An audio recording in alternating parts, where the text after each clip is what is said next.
بسم اللہ الرحمن الرحیم۔ السلام علیکم دوستو، نمرود بادشاہ کا واقعہ۔ نمرود بابل کا بادشاہ تھا۔ علماء کے مطابق جن 4 بادشاہوں نے پوری دنیا پر حکومت کی، نمرود ان میں سے ایک ہے۔ ان 4 میں سے 2 مومن تھے اور 2 کافر۔ مومن ذوالقرنین اور سلیمان علیہ السلام ہیں اور کافر نمرود اور بخت نصر ہے۔ نمرود مسلسل 400 سال تک بادشاہ رہا۔ اس نے سرکشی، ظلم اور تکبر کا راستہ اختیار کیا اور آخرت کے بجائے دنیا کا حصول پیش نظر رکھا۔ جب حضرت ابراہیم علیہ السلام نے اسے اللہ کی عبادت کی دعوت دی تو اس نے جہالت اور گمراہی کی وجہ سے خالق کا انکار کر دیا۔ چنانچہ حضرت ابراہیم علیہ السلام نے اس سے بحث کی لیکن وہ مردود خدائی کا دعویٰ کرنے لگا۔ حضرت ابراہیم علیہ السلام اور نمرود کے درمیان مناظرہ اس دن ہوا جس دن وہ آگ سے نکلے۔ اس سے پہلے ان کا آمنا سامنا نہیں ہوا تھا۔ جس دن وہ اکٹھے ہوئے اس دن یہ گفتگو کا واقعہ ہوا۔ حضرت ابراہیم علیہ السلام نے فرمایا، میرا رب زندہ کرتا ہے اور مارتا ہے۔ تو اس نے کہا، میں بھی زندہ کرتا ہوں اور مارتا ہوں۔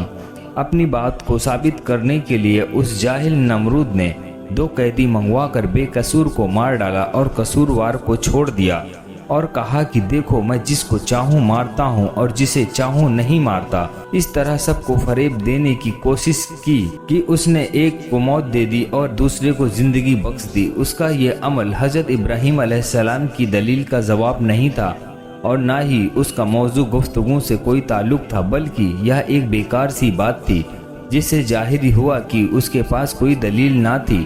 حضرت ابراہیم علیہ السلام نے جو دلیل پیش فرمائی تھی وہ یہ تھی کہ جانوروں کا جینا مرنا جس نے انہیں پیدا کیا، انہیں اپنے اپنے نظام کا پابند کیا، جو ستاروں، ہواؤں، بادلوں کو ایک جگہ سے دوسری جگہوں پہ لے جاتا اور بارش برساتا ہے، ان جانداروں کو پیدا کرتا ہے جو ہمیں نظر نہیں آتے اور پھر اس کو موت سے ہم کنار کرتا ہے۔ اسی دلیل پر حضرت ابراہیم علیہ السلام نے فرمایا کہ میرا پروردگار تو وہ ہے جو پیدا کرتا ہے اور مارتا ہے۔ لیکن اس جاہل بادشاہ نے جو کہا کہ میں زندہ کر سکتا ہوں اور مار سکتا ہوں، اگر اس سے اس کا مراد قیدیوں کا واقعہ ہے تو اس کا حضرت ابراہیم علیہ السلام کی پیش کردہ دلیل سے کوئی تعلق ہی نہیں، پس وہ دلیل کے مقابل دلیل پیش نہ کر سکا۔ اس لیے حضرت ابراہیم علیہ السلام نے ایک اور دلیل پیش کر دی اور اسے سب کے سامنے لاجواب ہونا پڑا۔ ابراہیم علیہ السلام نے کہا، اللہ تبارک و تعالیٰ تو وہ ہے جو سورج کو مشرق سے نکالتا ہے اور لہٰذا تو اسے مغرب سے نکال دے، یعنی سورج روزانہ مشرق سے نکلتا ہے اور جسے اس کو پیدا کرنے والے اور چلانے والے نے مقرر کر رکھا ہے۔ اگر تو نے ہی زندگی اور موت کا مالک ہے جیسا کہ تیرا دعویٰ ہے کہ تو زندہ کرتا ہے اور موت دیتا ہے، تو اس کو مغرب سے لا، کیونکہ جس کے ہاتھ میں زندگی اور موت کا اختیار ہو وہ جو چاہے کر سکتا ہے، اسے نہ منع کیا جا سکتا ہے اور نہ ہی مغلوب کیا جا سکتا ہے، بلکہ ہر چیز پر وہ غالب ہوتا ہے اور ہر چیز اس کے حکم کے پابند ہوتی ہے۔ اگر تیرا دعویٰ سچا ہے تو یہ کام کر، ورنہ ثابت ہو جائے گا کہ تیرا دعویٰ غلط ہے اور یہی حقیقت ہے، اور ہر شخص جانتا ہے کہ تو یہ کام نہیں کر سکتا۔ تو اس قدر عاجز ہے کہ ایک مچھر بھی پیدا نہیں کر سکتا۔ اس طرح حضرت ابراہیم علیہ السلام نے اس کا جاہل اور عاجز ہونا واضح فرما دیا، لہٰذا اس کے پاس کہنے کو کچھ نہیں تھا اور اس کا منہ بند ہو گیا۔ اس لیے اللہ پاک فرماتا ہے، یہ سن کر کافر شرمسار رہ گیا اور اللہ تبارک و تعالیٰ ناانصافوں کو ہدایت نہیں دیا کرتا۔ نمرود نے آسیہ خوردانی کا انتظام اپنے ہاتھوں میں رکھا تھا۔ لوگ غلہ لینے کے لیے اس کے پاس جاتے اور حضرت ابراہیم علیہ السلام بھی دوسروں کے ساتھ غلہ لینے گئے۔ اس نے حضرت ابراہیم علیہ السلام کو غلہ دینے سے انکار کر دیا۔ آپ خالی ہاتھ لوٹے اور گھر کے قریب پہنچے تو دونوں بورے مٹی سے بھر لیے اور سوچا، جب میں گھر پہنچوں گا تو گھر والے مطمئن ہو جائیں گے۔ گھر پہنچ کر انہوں نے بورے اتارے اور خود سو گئے۔ آپ کی زوجہ محترمہ حضرت سارہ اٹھ کر بوروں کے پاس گئی تو دیکھا کہ وہ عمدہ غلے سے بھرے ہوئے ہیں۔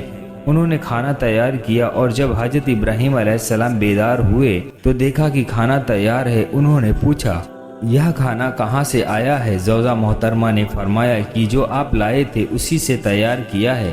حضرت ابراہیم علیہ السلام سمجھ گئے کہ یہ اللہ پاک نے موجانہ طور پر عطا فرمایا ہے۔ نمرود مردود ہر بار توحید کی دعوت کو قبول کرنے سے انکار کرتا رہا۔ بلا آخر بولا، تو اپنے لشکر جمع کر لے، میں اپنے لشکر جمع کرتا ہوں، تو تاکہ تیرے خدا کے ساتھ میرا مقابلہ ہو۔ حضرت ابراہیم علیہ السلام نے فرمایا، اے مردود، تو اپنا لشکر جمع کر، میرا خدا کن فکن میں جمع کر دے گا۔ تب وہ مردود مشرق و مغرب کی فوج کو جمع کرنے میں لگ گیا اور حضرت ابراہیم علیہ السلام نے آخری بار بھی اس کو ہدایت کی دعوت دی، لیکن اس مردود نے کہا کہ مجھے تیرا خدا سے کچھ حاجت نہیں۔ اس وقت حضرت ابراہیم علیہ السلام نے دعا مانگی کہ اے میرے مالک، یہ ملعون نافرمان تیرے ساتھ مقابلہ کرنا چاہتا ہے، اس کو ہلاک کر۔ تیری مخلوق میں مچھر ادنا اور ضعیف ہے اور کئی جانوروں کی خوراک بنتا ہے۔ میں تیری رحمت سے اس مچھر کو مانگتا ہوں اور اس مردود کا خاتمہ کریں۔ بس ان کی دعا قبول ہوئی اور نمرود نے اپنی فوج کو میدان میں اکٹھا کیا اور حضرت ابراہیم علیہ السلام سے کہا، اگر تیرا خدا چاہے تو زمین کی حکومتیں ہم سے چھین لے، مگر اس سے پہلے میری فوج کا مقابلہ کرے۔ حضرت ابراہیم علیہ السلام نے اس سے کہا کہ مردود دیکھ، میرے خدا کی فوج آ گئی۔ نمرود نے دیکھا کہ منی من اب سیاہ ہوا کچھ چلا کر آتا ہے۔ یہ دیکھ کر لشکر میں ہلچل مچ گئی، مچھروں کا ایک شور پھیل گیا اور اس مردود کا سارا جوش و خروش جاتا رہا۔ یوں اللہ پاک نے اس لشکر پر مچھر مسلط کر دیے، انہوں نے اس کا گوشت اس طرح کھا لیا کہ صرف ہڈیاں باقی رہ گئیں۔ ایک مچھر اس پلید نمرود کی ناک میں گھس گیا